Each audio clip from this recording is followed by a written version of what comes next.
Hello and welcome back on this fine sunny winter's morning. Storm's gone, thank goodness. Well, storm in inverted commas, not like a storm you get in Asia or a hurricane. Anyway, yeah, today we've got this, I'm looking at this Ultra record player. It's got a BSR deck and it's not in too bad shape.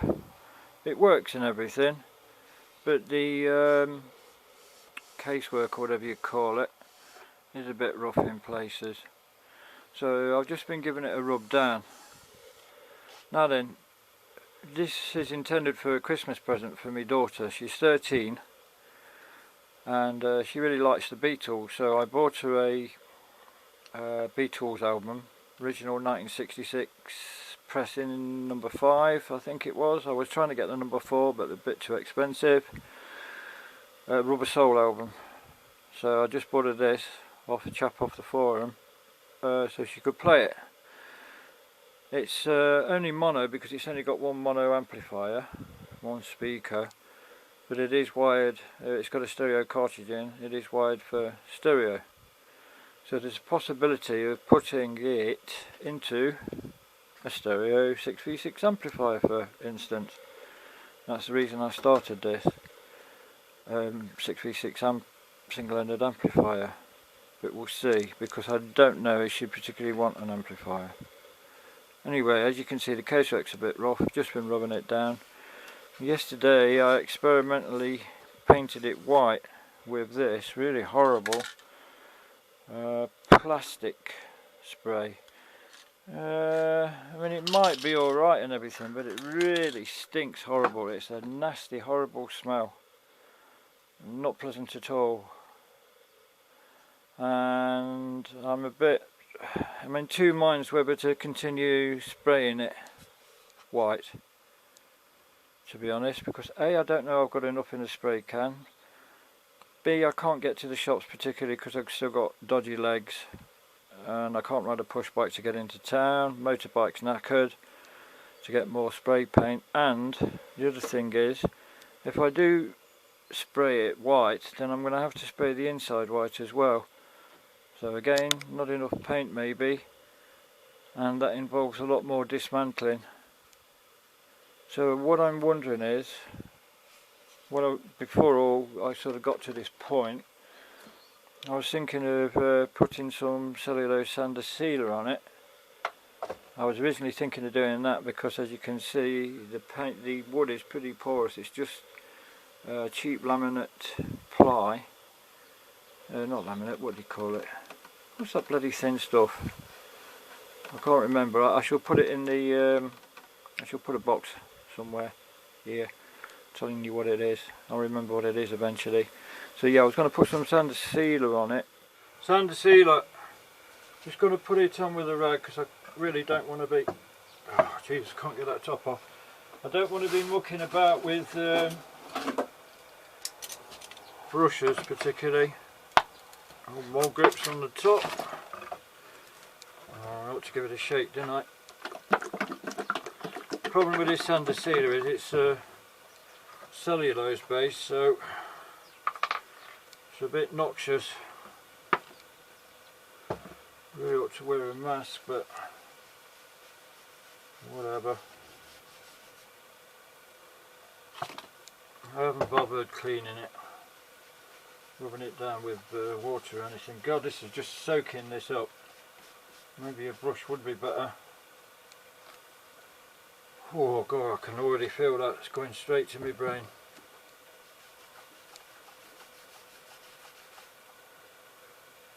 Oh, let's just pour the brinker on. Ew, I think I've gone a bit mad there. Oh dear.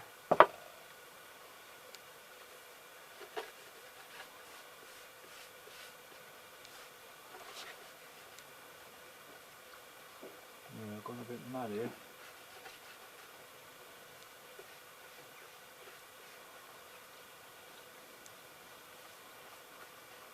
Oh dear. Let's do some at the back, get rid of some of it. I'm a bit mad with it here. and I just tried to get rid of some on this white bit, and then of course that's because it's cellulose, it's thinned this bloody white paint. Oh no, that's a good point. If it's thinned that white paint, I can try and get it off. Well, that's most of it, what do you call it, treated with that cellulose, what the blinking heck's it called, sanding sealer. Still got a problem here with this, because obviously that's got to come off. The only problem is when I was giving it a sand down, there was a little neon here, that little beastie there, and I knocked the top off it, knackering the, well, it's totally knackered the vacuum, and I destroyed it obviously a bit more trying to get it out. So I've been looking through me neon stash, you know, I've got these big ones. Oh, I don't know if you can see in there, there's some tiny little ones, but they're still a lot bigger than that. And I went in the shed, all I could find was some really old white spirits. So I had a look in one of my cupboards, and lo and behold, right at the back, I didn't even know I got it, was this Colron furniture stripper. Probably years and years old, but obviously it was made before they started taking all the really nice good stuff out of the paint strippers and things, so that's worked a treat. So I first went over it with a rag with some on, and then I tried a paintbrush, doing a bit at a time, and then finally I went over it with a brass wire brush, and that's got most of it out, although obviously there is still some you can see in the grain there, but I'm not too fussed about that. We'll try some of that finishing oil and see how we go. Oh, and I found eventually I found another light for to replace the neon that I bust. Little tiny neon in a indicator lens thing, so I didn't have to drill it out. Cleaned that up a little bit with some wire, with a little bit of wire wool, trying not to remove the print there. So yeah, onwards and upwards. Now, I've just gone over it with some Danish oil. I was thinking, let me just take this crutch off. I was thinking of going over some of these bits where the veneer, which is the word I couldn't remember earlier on, has come off, with some, you can get like touch-up things, but I don't know. Well, here we are the next day. Sun's come out for a change, which is nice. I've just given this, what do you call it, lid a clean. As you can see, we've got a bit of crustaceans, a bit of mollusk growth, rust, whatever you call it, on the hinges. So I'm just going to give them a going over with the old wire wool. Oh, I hope you can see.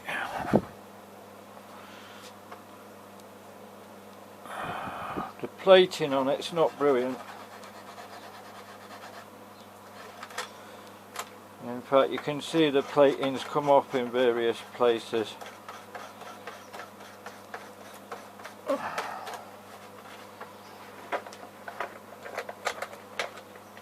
not the easiest to get to either, but I don't think there's really a point in taking the hinges off and giving them a thorough clean. So you've seen me chucking this record player about. Well, don't worry, because inside a lot of these old record players there's two big screws, bolts or whatever, and basically if you it's basically going anti-clockwise. If you spin them anti-clockwise, that pulls the deck down and secures it against the bottom of, you know, the wooden thingy. When you turn them clockwise, that releases it, and then it's got two springs, so it's springy, Because these old record players are made for, I mean, this is a portable device for its day, so they're made for, you get your box of records, your portable record player, and go around your mates or your girlfriends and play the latest tunes. I don't think kids do that nowadays. I don't think they listen to music together. My daughter doesn't. She yeah, she listens to music upstairs on her earbud things, but she doesn't go around to friends like we did when I was a kid. When I used to go around with mates, and obviously there was a certain amount of dope smoking involved, listening to Pink Floyd and what have you. But yeah, and oh yeah, previous to that, before I got into hippie music, Pink Floyd and all that, I was into Black Sabbath and the new wave of heavy metal. Then it was cassettes, so we used to have boom boxes, as they call them, portable. Oh fuck knows. It was a radio, cassette, and all the rest of it. So you take that, hang around in a bus stop or a street corner somewhere, and assail the public with Black Sabbath or Budgie or whoever, or Saxon. Anyway, I digress again. I say this is portable, Jesus. That gives me a hernia lifting the freaking thing. Yeah, yesterday, I don't think I filmed this, I fitted the bottom plate and fitted some heavy duty feet. So that's the bottom done.